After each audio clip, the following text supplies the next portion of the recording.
IPL సహా ప్రపంచ క్రికెట్లోనే అత్యంత నిలకడైన ప్లేయర్ ఎవరంటే విరాట్ కోహ్లీ పేరే ముందు వినిపిస్తుందని చెప్పొచ్చు. అలాంటి గణాంకాలు అతడి సొంతం.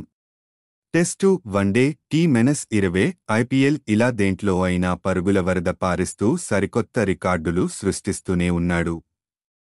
అన్నింట్లోనూ మంచి యావరేజ్ మెయింటైన్ చేస్తున్నాడు. అంతర్జాతీయ క్రికెట్లో ఎన్నో రికార్డుల్ని తన పేరిట లిఖించుకున్న విరాట్ కోహ్లీకి ఐపీఎల్లోనూ తిరుగులేదు.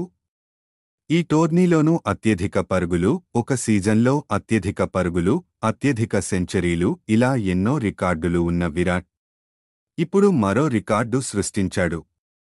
బుధవారం ఎలిమినేటర్ మ్యాచ్లో రాజస్థాన్ రాయల్స్ చేతిలో రాయల్ ఛాలెంజర్స్ బెంగళూరు ఓడిపోయిన సంగతి తెలిసిందే. ఈ మ్యాచ్లో విరాట్ మరో మైలురాయిని అధిగమించాడు. ఐపీఎల్లో 8,000 పరుగులు పూర్తి చేసిన తొలి బ్యాటర్గా అవతరించాడు విరాట్ కోహ్లీ.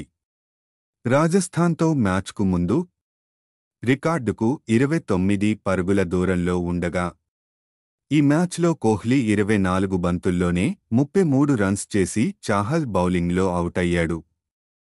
ఈ క్రమంలోనే 8,000 మార్కును దాటాడు.